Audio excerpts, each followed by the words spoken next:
মা বাবা পরিবারের সবাইকার ভীষণ অবদান, আমার অবদানই কম বলতে গেলে।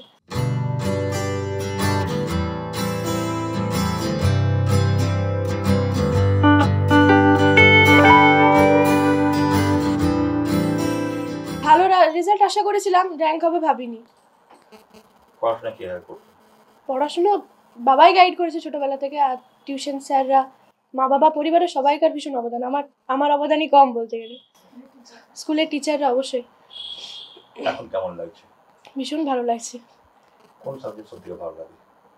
সব সাবজেক্টই পড়ি, মানে ওরকম ভালো লাগার কোনো সাবজেক্ট নেই আমার। বাংলা নিয়মে ছিল পড়াশোনা? প্রস্তুতি প্রথম থেকে একটু একটু করে পড়েছি, বেশি পড়াশোনা করিনি কখনোই। বাঁধা ধরা নিয়মে ছিল না, বাঁধা ধরা নিয়ম ছিল না, যখন ইচ্ছে হতো পড়তাম। কত 4-5 ঘন্টার বেশি নয়। টেস্টের পর একটু পড়াশোনার টাইমটা বেড়েছিল, টেস্টের আগে ওই 4-5 ঘন্টার মতো। পড়াশোনা ছাড়া কি কি ভালো লাগে?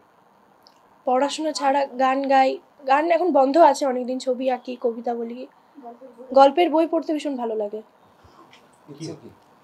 ইচ্ছে আপাতত নিট ইউজের প্রিপারেশন নিচ্ছি, দেখা যাক কি হয়।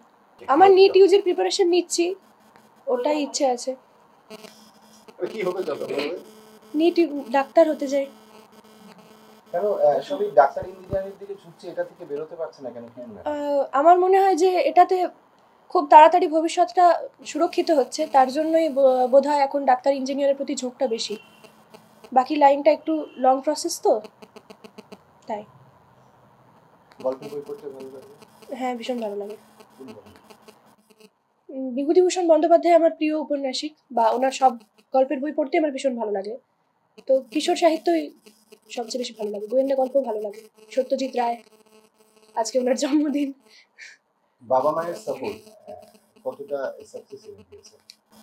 পুরোটাই বাবা মায়ের সাপোর্ট। আমার পরিবার সবসময় পাশে ছিল, মানে বাবা যেভাবে গাইড করেছে ছোটবেলা থেকে, মানে সেই জন্যই হয়তো হয়েছে নম্বরটা। ডাউনলোড করুন এই সময় অ্যাপ iOS ও অ্যান্ড্রয়েডের জন্য।